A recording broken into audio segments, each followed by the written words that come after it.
Adams coming under fire for comments he made today that appear to oppose the separation of church and state. Morgan McKay in the newsroom with details of exactly what the mayor said this morning. Morgan. Steve and Natasha, look, if you've been listening to the mayor's comments for a while now, he's been very open about his Christian faith and said around this time last year that God told him to become the mayor. But his comments recently have gone a bit farther, and today he seemed to push back on the idea of separation of church and state. Don't tell me about no separation of church and state. State is the body, church is the heart. You take the heart out of the body dies. Mayor Eric Adams, speaking at an interfaith breakfast at the New York Public Library, says he doesn't believe church and state can be separated since he is an elected official with faith. I can't separate my belief because I'm an elected official. When I walk with God. Adams even went as far as to blame everything from crime rates to low reading skills on the lack of faith in schools. When we took prayers out of schools, guns came into schools. This is not the first time that Adams has mixed his religion with his public job as mayor. Last week, when leaving another faith event, Adams says God chose him to be mayor, something his chief advisor Ingrid Lewis-Martin repeated on Tuesday. Many times it's said that one has to separate church from state. But we have an administration that doesn't believe in that. We have a mayor who you will hear from shortly, who is definitely one of the chosen. Hola hermanos, que tengan un tremendo hiper mega saludazo con doble Z. Saludazo de Cusatón a Ritmon. Bienvenidos a un nuevo video. Oramos hoy a nuestro Padre eterno, Padre amado. Te damos gracias y te pedimos que nos des fortaleza para glorificar tu nombre. Haznos fuertes y duros como el diamante, para que la gloria sea para ti y no para nosotros. En el nombre de Jesús. Amén. Hermanos, en el mismo instante que estaba haciendo el video pasado, me ha llegado la noticia de lo que está ocurriendo o que ocurrió en Chicago, en donde una manada de jóvenes salieron a las calles a pasarse por encima de los carros y hacer desórdenes. Es impresionante, hermanos, como veníamos hablando de este tema. Las naciones están enfurecidas, hay caos, hay inmoralidad, y sabemos que esto va a desembocar en una gran revolución, hermanos. Todo esto lo hemos venido viendo como en cámara lenta desde hace tanto tiempo, y sigue manifestándose. Está ahí latente. Tremendo e impresionante cómo se cumple todo rápidamente. Y es que, hermanos, en el video pasado veníamos hablando de que las naciones están desmoralizadas. Es un pueblo que no conoce la ley, porque precisamente las iglesias que supuestamente eran cristianas y estaban encargadas de enseñar la ley, como son la Iglesia Católica y la Evangélica, pues han dicho que no hay necesidad de guardar la ley y que estamos bajo la gracia y que por eso tú puedes pecar libremente. Y entonces no le enseñaron a nadie a guardar los mandamientos de Dios. ¿Y qué es lo que está ocurriendo en el mundo? Pues hay infidelidad, hay adulterio, hay degenere, hay inmoralidad, hay matanzas, hay insultos, hay destrucción, vandalismo, y el mundo cosecha lo que significa haber acogido a este espíritu que sale de la boca del dragón, que también es llamado progresismo, pero que nosotros vemos que es un ateísmo que va también ligado a una falsa ciencia. Y hermanos, todo va ligado al hecho de que el pueblo no conoce la ley, y como no conoce la ley, está bajo maldición. Y miremos lo que está ocurriendo. Ahora, nosotros vemos que, de nuevo, la joya de la corona es Estados Unidos. Estados Unidos es esta nación que debe entrar en caos como ninguna otra nación del mundo, porque es una nación que tiene una separación de iglesia y Estado. Leamos en Apocalipsis 13, versículo 11. Después vi otra bestia que subía de la tierra y tenía 2 cuernos semejantes a los de un cordero, pero hablaba como dragón. Y ya sabemos que esos 2 cuernos en Estados Unidos nos representan esa separación, ese muro que existe entre iglesia y Estado. El primer cuerno es el gobierno laico. Es un gobierno que está gobernando libremente. La iglesia no se mete en los asuntos de gobierno. Y el segundo cuerno es una iglesia que está predicando libremente. El gobierno no se mete en los asuntos de la iglesia.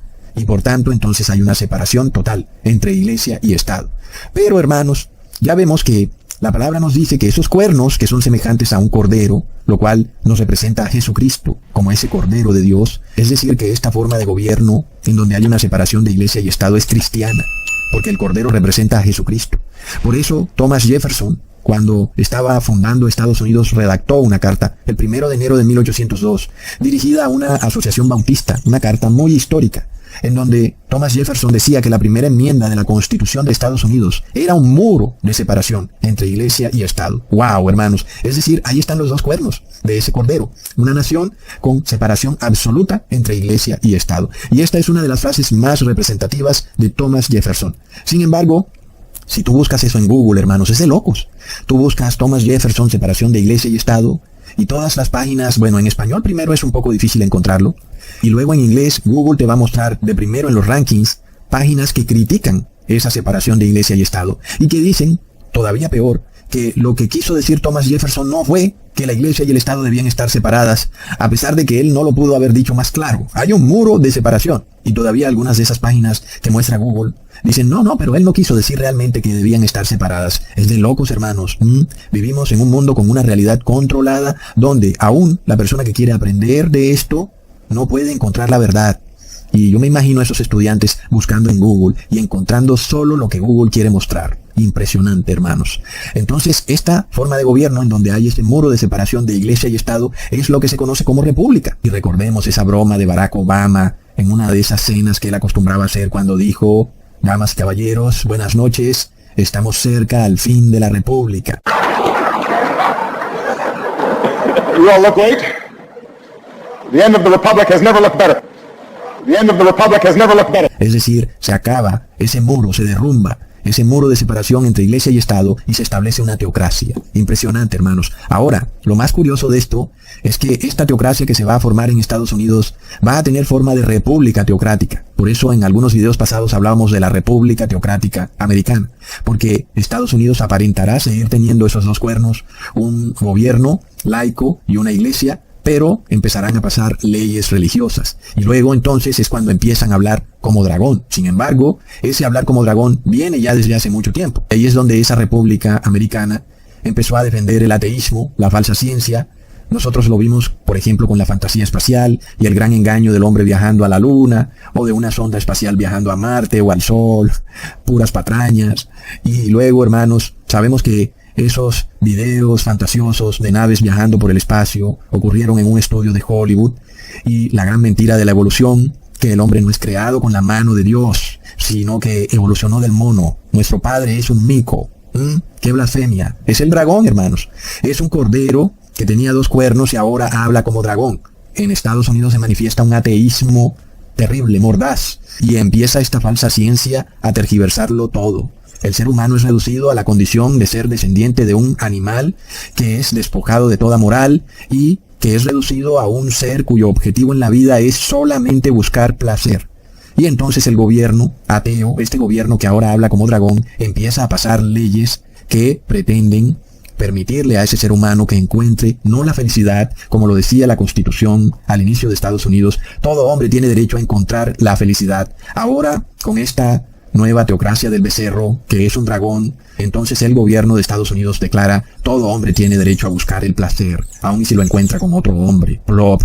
Entonces de repente Estados Unidos se despojó de la moralidad y se fue despojando de la cristiandad, se ha convertido en una nación atea, y casi que, hermanos, uno ve esos videos que vienen de Estados Unidos en las redes sociales y casi no se puede ni escuchar de las terribles blasfemias que las personas en Estados Unidos mencionan contra Dios, que ni siquiera se las puedo decir, porque insultan con el nombre de Dios incluido. Es de locos, y esto es para ellos una forma de expresarse normalmente. Es decir, Estados Unidos está llegando a unos límites insospechados de inmoralidad. ¿Y luego qué pasa? Entonces hay huestes y huestes de juventudes millennials inmorales. Son la tercera y cuarta generación, una generación inmoral, cuyos semidioses son los youtubers. Ellos han aprendido de todos estos youtubers corruptos, PewDiePie, MrBeast, en fin, yo no sé ni cuáles son la mayoría, pero creo que algunos de ellos son esos.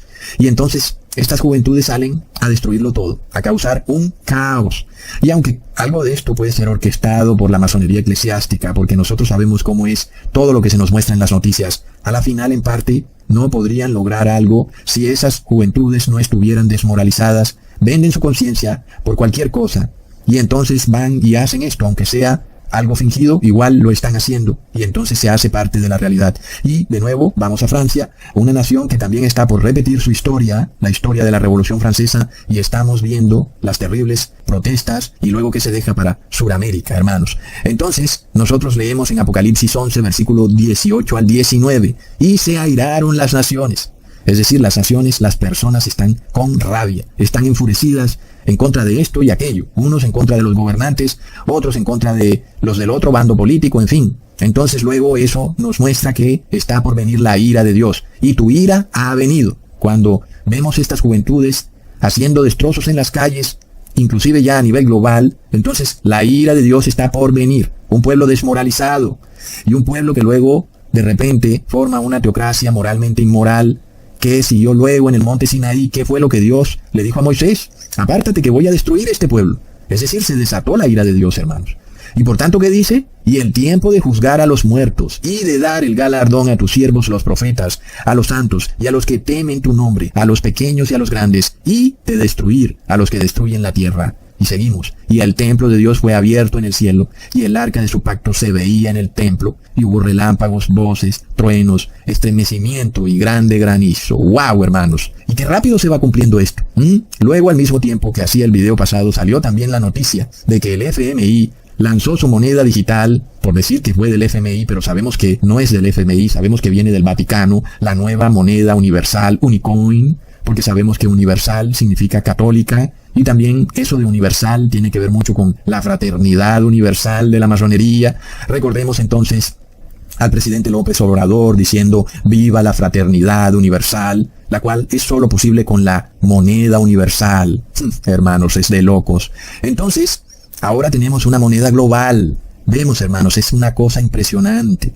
Y el espíritu de rana que sale de la boca de la bestia ya ha convencido a todos los gobernantes del mundo para que adopten una moneda universal. Imaginémonos eso, un gobernante entregando 100% la gobernabilidad de su país, porque ya ni siquiera tiene su moneda. Como dijo alguna vez este masón, caballero de Malta, banquero, Rothschild, el cual dijo, dame el control de la moneda y no me importa quién haga las leyes. Y en este caso el anticristo sabe perfectamente esto, hermanos. Entonces, ya vemos que todo está ocurriendo al mismo tiempo y el dólar está colapsando. Algunas monedas de Sudamérica de repente, que habían perdido un valor en su moneda, ahora empiezan a recuperar valor. Está por verse qué va a pasar, hermanos, pero sabemos que igual todas las monedas van a colapsar.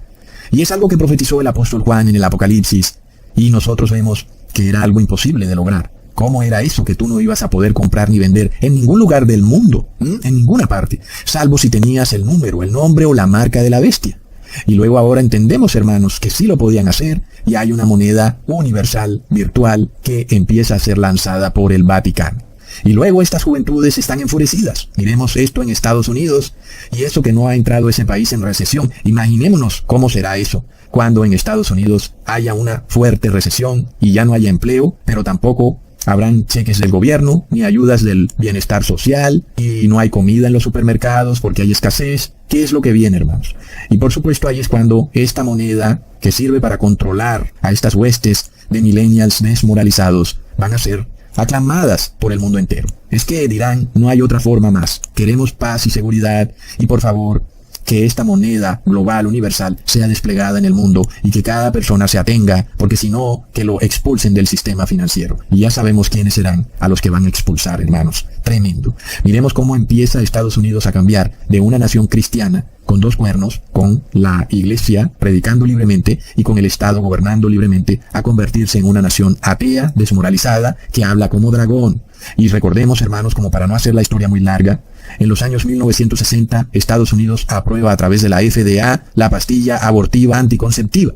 Y entonces, imaginémonos, es el dragón, hermanos, es el faraón de Egipto que empieza a matar a los inocentes porque viene Moisés, viene a nacer un salvador del pueblo hebreo. Asimismo, entonces este dragón empieza a matar a todos los niños que supuestamente en 40 años serían parte de los 144,000. Y sin embargo, gracias a Dios, no lo pudo lograr porque aquí estamos. Entonces, Estados Unidos empieza este debacle inmoral. Luego, en el año 1973, se desata el famoso caso judicial de Roe versus Wade. Y esto subió a la Corte Suprema y entonces lo convirtieron en ley de Estado porque así hace el hombre. De repente una Corte Suprema aprueba algo y lo convierten en ley a pesar de que antes eso era ilegal, pero nada más porque ahora lo aprobó la Corte Suprema, entonces lo vuelven legal. Plop, hermanos, es la corrupción del ser humano. Es un degenere, hermanos. Y como ya sabemos, entonces, la mujer ganó esa batalla legal y de esa forma, hermanos, empezó este desenfreno inmoral y corrompido en este pueblo llamado Estados Unidos. Nosotros hoy ya vemos hasta dónde está llegando la cosa. Y luego, hermanos, como sabemos que sigue la secuencia de esto. Una vez el pueblo está desmoralizado porque no tiene ley, estaba en Egipto y seguía las leyes del dragón. Asimismo, Estados Unidos empieza a hablar como dragón, empieza a pasar leyes inmorales, el pueblo está desmoralizado. ¿Y qué sigue? Se forma la teocracia del becerro de oro, la bestia, una bestia que se erige, y es así como en el año 1992, el Papa Juan Pablo II forma una alianza con el presidente Ronald Reagan, increíblemente, para supuestamente derrotar el avance del comunismo liderado por la Unión Soviética.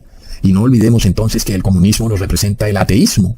Recordemos que Karl Marx dijo que la religión era una herramienta de la élite para controlar al proletariado, lo cual en parte es cierto y en parte es falso. Es cierto porque sí, es evidente que la religión católica ha sido históricamente una herramienta en manos de la élite.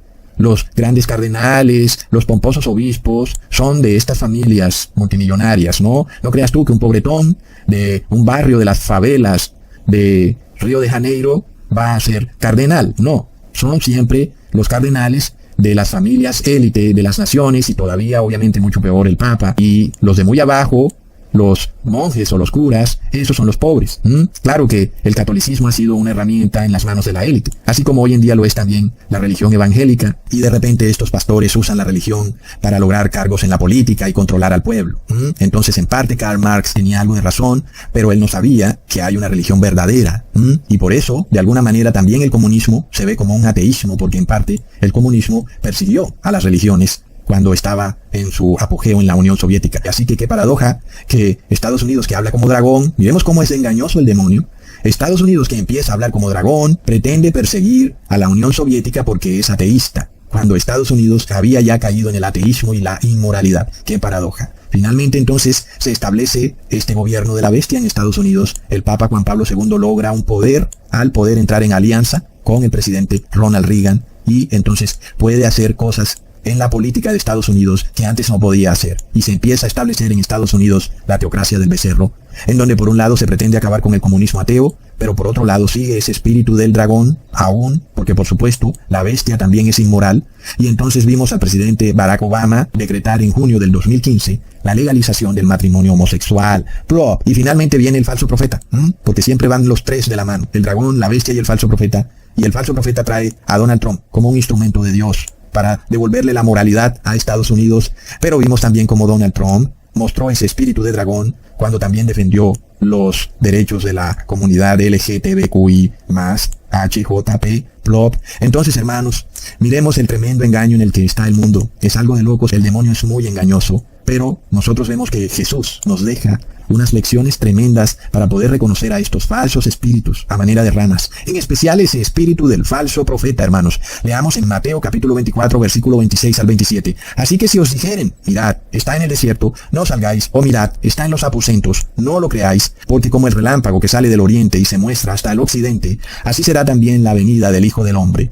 Así que, hermanos, miremos esta lección que nos entrega nuestro Señor Jesús para reconocer el falso profeta, advirtiéndonos, miren, vendrán algunos pastores, algunos predicadores, y diciéndoles, aquí está Jesús o está en el desierto, ojo, no le crean. Pero el punto central de lo que Jesús nos está advirtiendo es sobre los tiempos finales y sobre cómo se daría su segunda venida, y que algunos falsos predicadores tergiversarían la forma en que Jesús vendría en su segunda venida. Este es el meollo del asunto, en que este falso profeta tergiversa y cambia la manera como Jesús viene en su segunda venida. Entonces ahí está la clave, hermanos.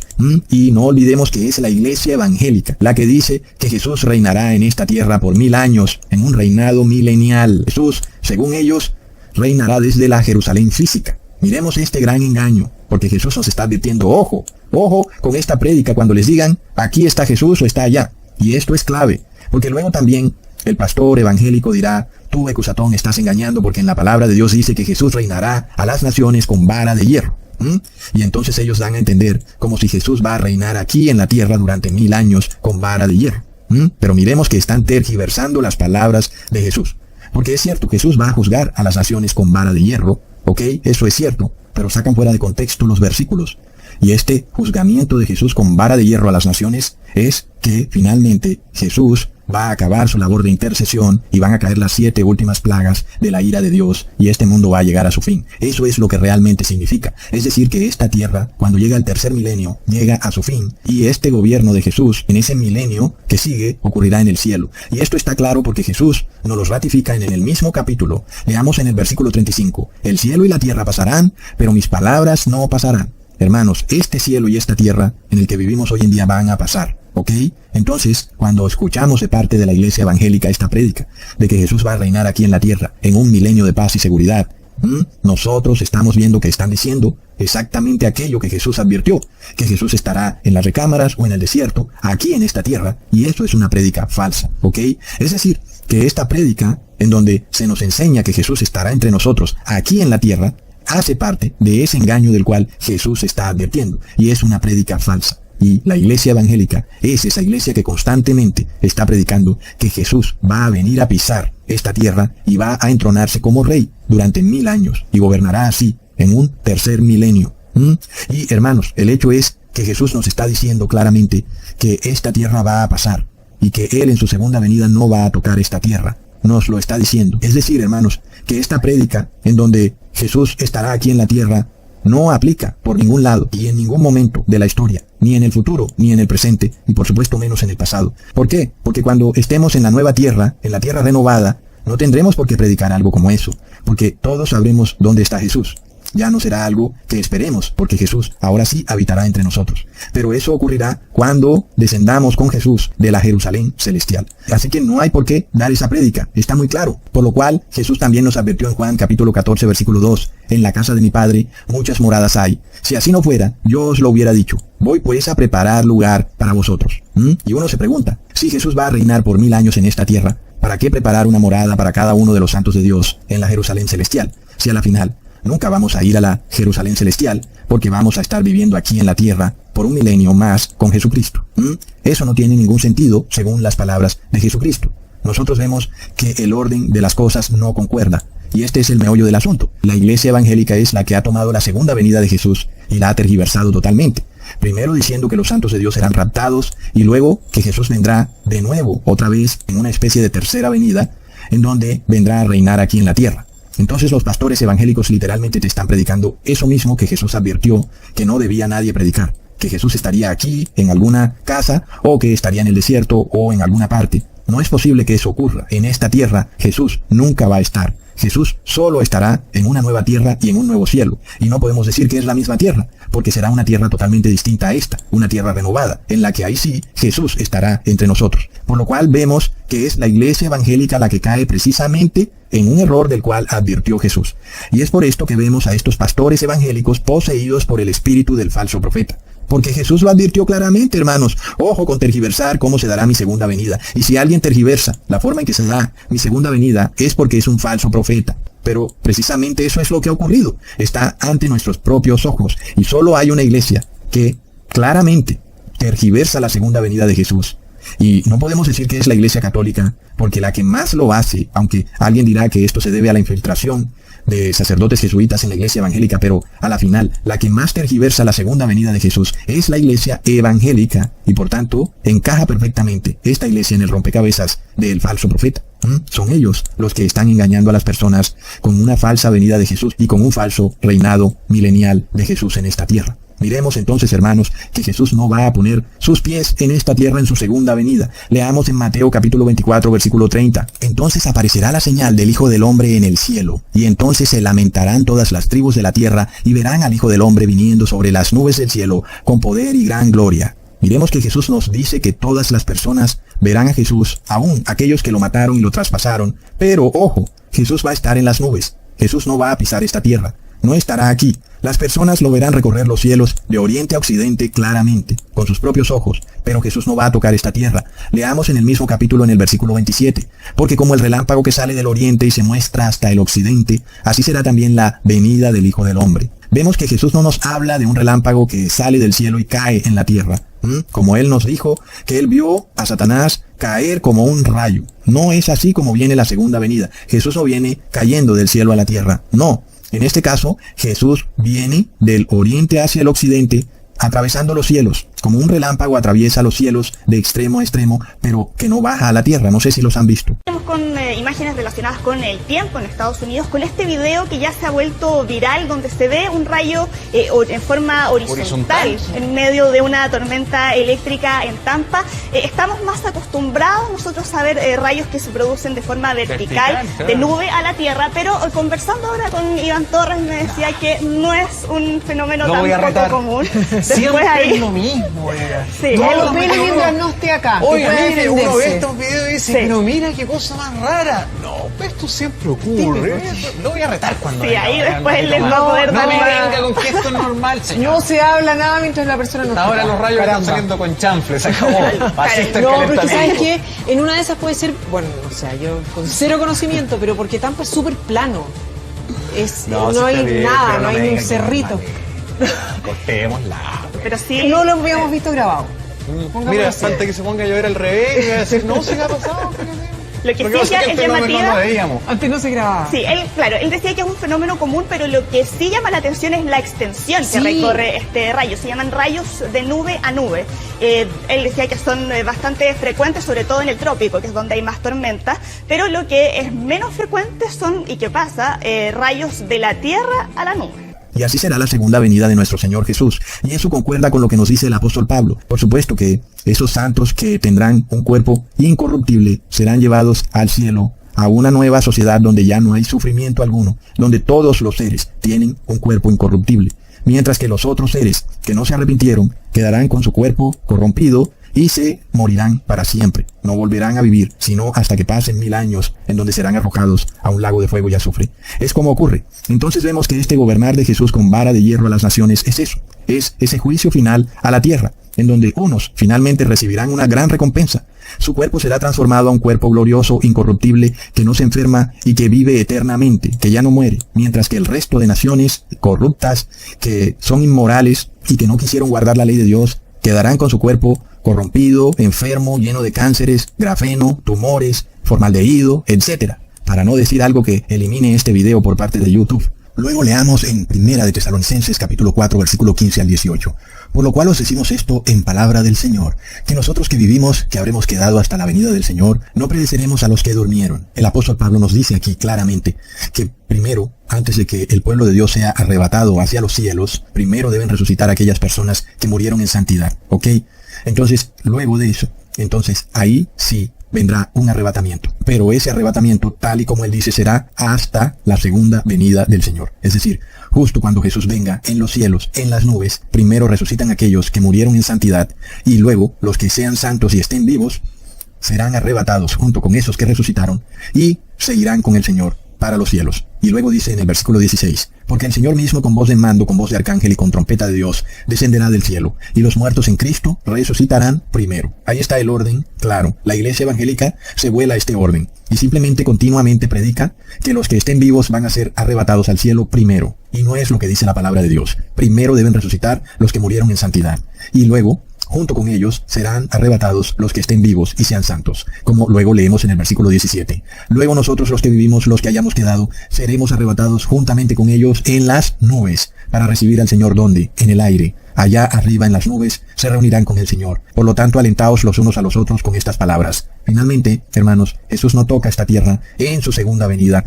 tal como lo dice el apóstol Pablo, hasta la venida del Señor, cuando sean arrebatados, tanto vivos santos como los que murieron en santidad.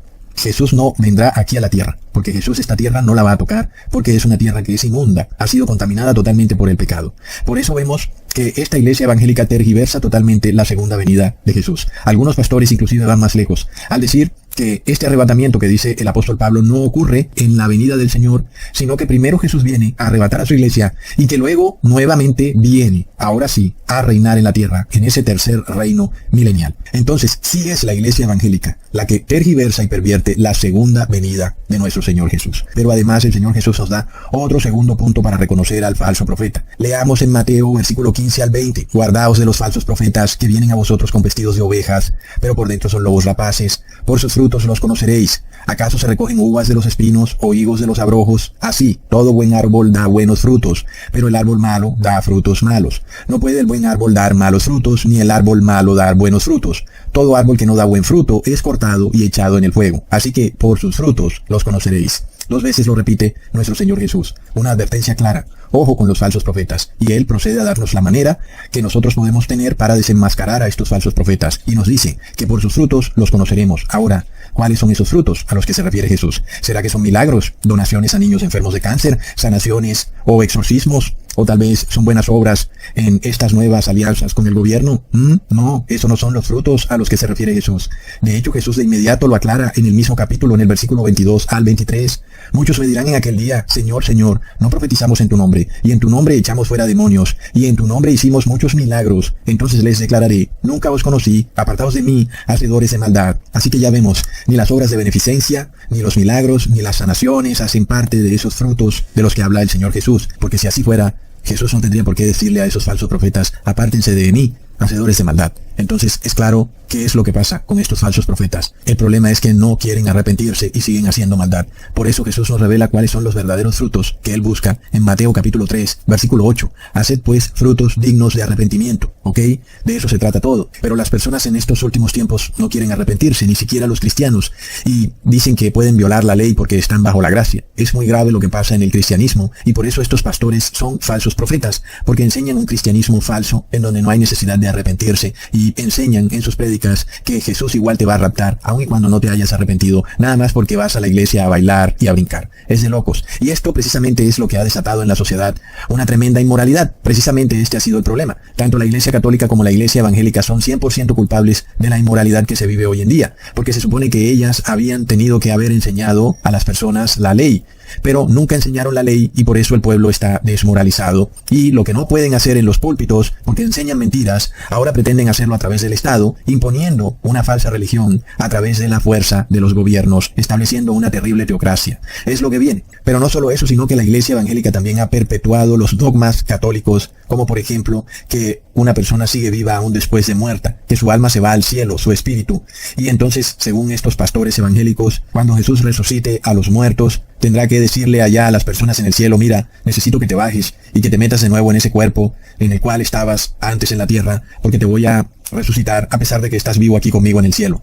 Eso no tiene ningún sentido en lo absoluto, y aún muchas personas siguen aferradas al concepto de que el ser humano tiene un espíritu que puede vivir por sí solo aun y si el cuerpo muere. Eso es una horrenda perversión de los evangelios. La Biblia claramente nos dice en Eclesiastes capítulo 9 versículos 5 al 7, porque los que viven saben que han de morir, pero los muertos nada saben ni tienen más paga, porque su memoria es puesta en el olvido. También su amor y su odio y su envidia fenecieron ya, y nunca más tendrán parte en todo lo que se hace debajo del sol. Y está claro, si una persona muere, su espíritu o alma no sigue viviendo. La persona muere en su totalidad, y el aliento de vida que tenía vuelve a Dios, a quien le pertenecía. Y el segundo dogma que la iglesia evangélica sigue perpetuando, como hemos hablado, es el domingo, el cual ha sido establecido como un falso día de reposo, declarando que Jesús, al resucitar, cambió el día de reposo. Sin embargo, en Apocalipsis 1, versículo 10, el apóstol Juan nos revela que él estaba en el Espíritu, en el día del Señor, y el día del Señor es el sábado. Así que, hermanos, no hay duda de que el día de reposo en sábado sigue vigente y que Jesús nunca lo cambió. El tercer dogma que la iglesia evangélica acepta como verdad bíblica, aunque no aparece en la Biblia, es la Trinidad. Esa extraña idea de que Dios es uno y es tres, a pesar de que la Trinidad no está en la Biblia y fue introducida en el Concilio de Constantinopla en el año 381.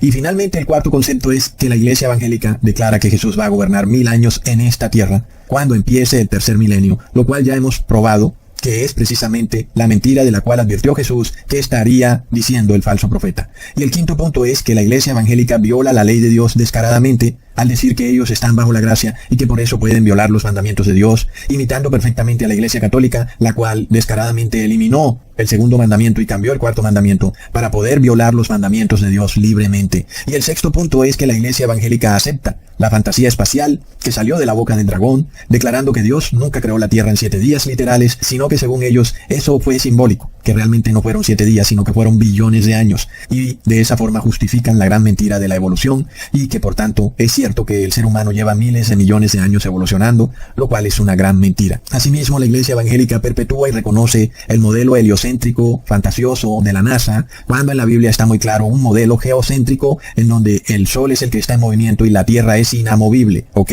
Así lo dice la Escritura. Y finalmente, hermanos, la Iglesia Evangélica niega que la intercesión de Jesús se va a acabar en algún momento. Para ellos, Jesús sigue intercediendo hasta que venga en su segunda venida en las nubes. Y esto se debe a que ellos piensan que van a ser raptados en sus pecados y que por tanto entonces Jesús va a seguir intercediendo por siempre. Y este es un punto crucial de la Iglesia Evangélica, porque engaña a las personas en lo que tiene que ver con la segunda venida de Jesús, porque el cristiano es llevado a creer que inclusive no existe un templo celestial ni un lugar santísimo en el cielo, a pesar de que Apocalipsis 11, versículo 19 lo dice claramente, que el arca del pacto se ve desde el cielo.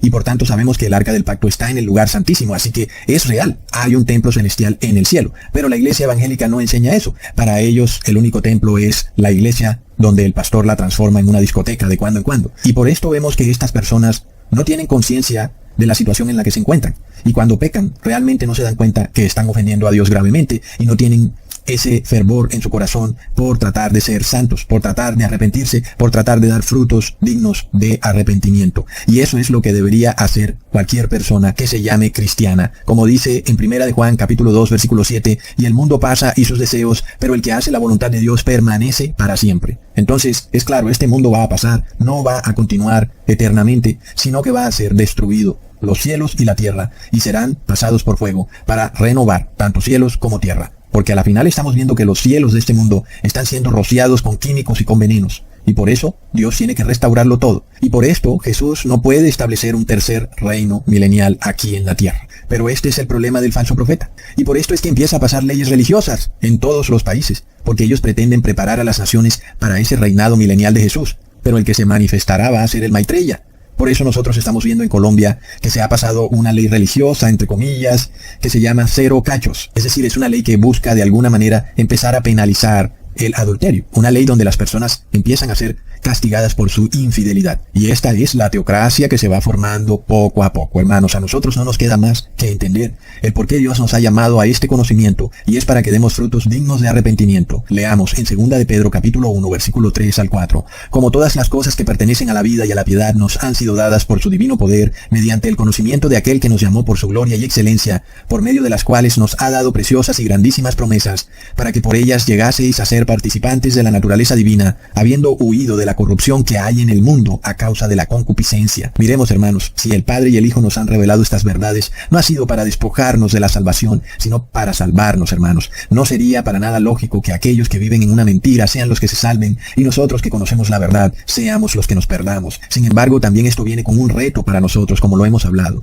Dios nos ha dado esta grandísima promesa de salvación, pero nosotros tenemos que dar frutos dignos de arrepentimiento. Porque tenemos un conocimiento, esto que hemos aprendido, que son promesas bellas y hermosas que Dios nos da, promesas de vida eterna, promesas de que vamos a tener una naturaleza divina, pero con esa condición, que hay que huir de la corrupción y de la concupiscencia de este mundo. Y si así hacemos, vamos a recibir ese regalo, el regalo de la vida eterna, hermanos, para ser transformados en un abrir y cerrar de ojos, para estar siempre con nuestro Señor Jesús, ya no con cuerpos pecadores, sino con cuerpos gloriosos, hermanos. Por lo tanto, leamos en 1 de Timoteo capítulo 6, versículos 7 al 8, porque nada hemos traído a este mundo y sin duda nada podremos sacar. Así que, teniendo sustento y abrigo, estemos contentos con esto. Todo lo que es de este mundo es impuro y está contaminado por la concupiscencia de este mundo. Por eso, hermanos, no nos queda otro camino que entrar en el lugar santísimo, para que seamos participantes de la naturaleza divina. Solo en el lugar santísimo podremos dar frutos dignos de arrepentimiento, hermanos. Y de resto, no podremos llevarnos nada de lo que tengamos en este mundo para la santa ciudad. Entraremos con nuestro ser, nuestro cuerpo, nuestra mente, nuestra forma de actuar, nuestro comportamiento corregido, un comportamiento que ya es hacia la santidad y no hacia la impiedad. Y con esa forma de ser es que viviremos eternamente, una forma de ser en santidad que tenemos que aprender aquí y ahora en este mundo. Y por eso tenemos una regla para vivir esta vida en Santiago capítulo 4 versículo 4. Oh almas adúlteras, ¿no sabéis que la amistad del mundo es enemistad contra Dios? Cualquiera pues que quiera ser amigo del mundo se constituye enemigo de Dios. Es así, hermanos, y las iglesias, tanto católica como evangélica, casi todas, hermanos, son amigas del mundo. Tienen emporios económicos, hospitales, sus pastores son congresistas o gobernadores, poseen terrenos, edificios, universidades, colegios, plop. Hermanos, son amigos del mundo. Es así. Nosotros, sin embargo, tenemos que despojarnos de este mundo, porque sabemos que tenemos un mundo mejor, un mundo que está en el cielo, en donde reinaremos con Jesús por 1000 años. Ahí, en santidad, en donde todo es puro y todo es santo. No en este mundo, en donde todo está contaminado, mares, ríos, bosques. No tiene sentido que Jesús venga a reinar por 1000 años en este mundo. Ya este mundo ha sido destruido más allá de la reparación. Este mundo no puede ser reparado sin que antes sea purificado. Es decir, tiene que ser totalmente derretido por el fuego para destruir todo lo inmundo que hay en este mundo y luego ser restaurado. Es en ese momento cuando los santos de Dios bajan del cielo en la santa ciudad junto con Jesús y son partícipes de una tierra restaurada, una tierra que ya es pura y santa, en donde los santos de Dios vivirán también en pureza y santidad para toda la eternidad. Qué bella promesa que Dios nos hace. Hasta pronto, hermanos.